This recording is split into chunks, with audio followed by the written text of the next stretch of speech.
On the 13th of December 2008, Nathan Fenwick was diagnosed with leukemia. Here he talks about his experiences.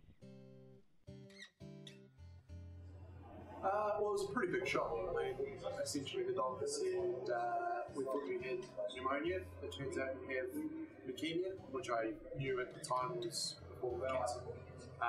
So it was a lot of sort of shock and just disbelief.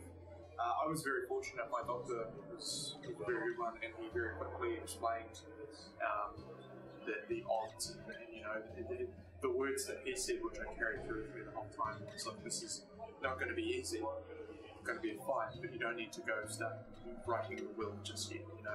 This is a death sentence. It's a very treatable condition, but it is still a serious one. It's going to be a long treatment process, and that's something that I carried through the whole time about, that's when don't go writing a will. It's not a death sentence, and it's how I explain it to others as well. So when I was explaining the magnitude of it. But yeah, no, again, it was just a lot of shock. A few weeks before, I'd actually just lost my mother to pancreatic cancer, so there was sort of a feeling of, oh no, not again, as well. On top of that, through the support of my family and the doctors and nurses and all the medical people, I was managed to work my way through it.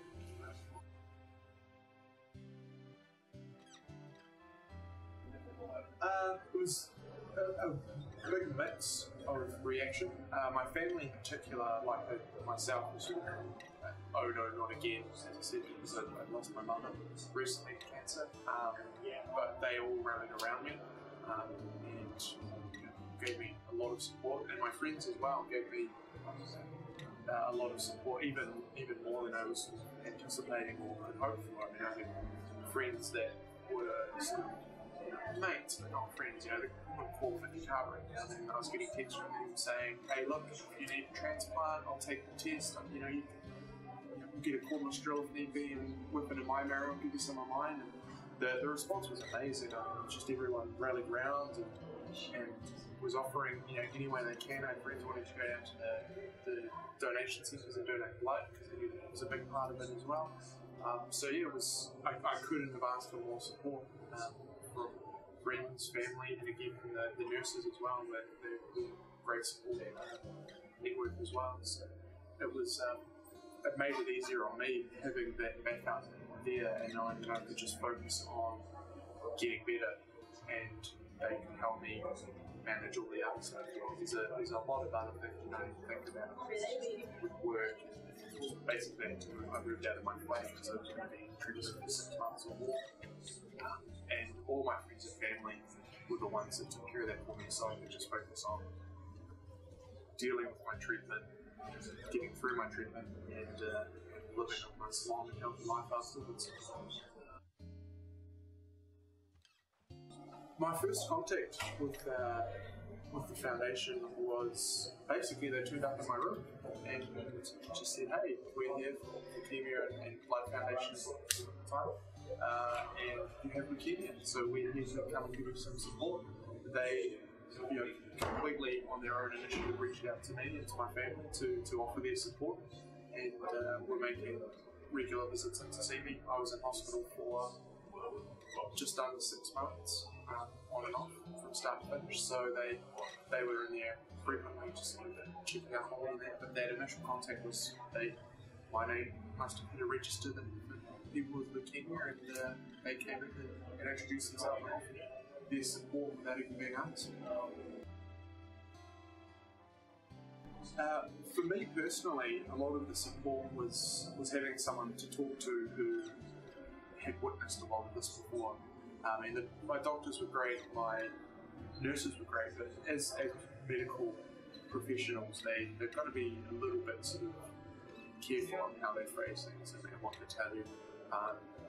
My sort of contact with the foundation, they'd seen a lot of this before, and they were very good at giving a very candid opinion of what I can expect when I was discussing my upcoming treatments and some of the chemo regimes they were putting me through. They could say, "Oh, that's going to be fine. You'll be right. Don't worry about that." Or, this one's going to be pretty crappy, but you'll get through it and that sort of thing. Whereas, as I said, doctors, they're always honest, but they're always a little bit sort of filtered. So that was the biggest support for me. For my family, again, they had someone that they could talk to, which was sort of a second opinion or just a different perspective on what I was going through, as they'd seen it before with many different people. They also helped financially as well. I was transferred down to Palmerston to be closer to home, coming from Tonga myself. So they were helping with helping getting my grandparents down, helping with travel costs, and the fact that they were living out of town essentially for 6 months. So their system of travel costs and help with like food vouchers for the supermarket, things like that. Which again, it's a lot of those little things. It's one less thing to worry about for my family and myself. And again, it means that you can just focus on getting through this difficult time, focus on the hard, difficult things rather than having to get up and down the Palmerston or worrying about getting set up in a whole new town for 6 months.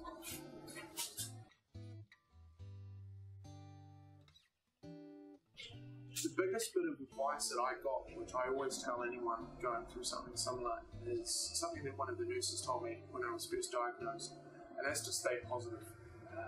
As this nurse said, she's seen a lot of people beat things that they really shouldn't have because they stayed positive and they stayed upbeat, and she's seen people that have lost to things that they should have beaten because they gave up. So the biggest thing is to stay positive, to keep fighting.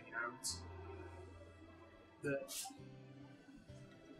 having a condition like leukemia, it is a major situation. But if you can just keep fighting and not give up hope, it's amazing what you can overcome.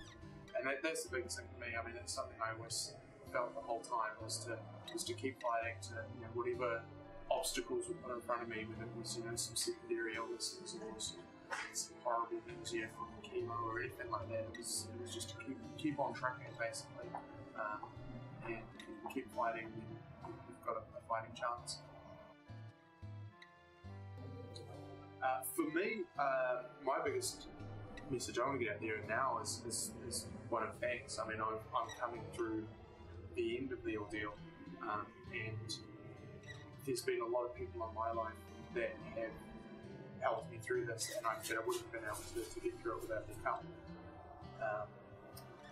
There's the Lance Armstrong's Foundation, Another Strong. They've got this message that cancer leaves the body, but it never leaves your life, and that's something it's very true. It's even now as someone who's getting I've gone through my treatment, I'm getting to the end of my remission. It's still going to be something that's affected me for my life, and not having that support network like I had, it would have been so much more difficult to get where I am today.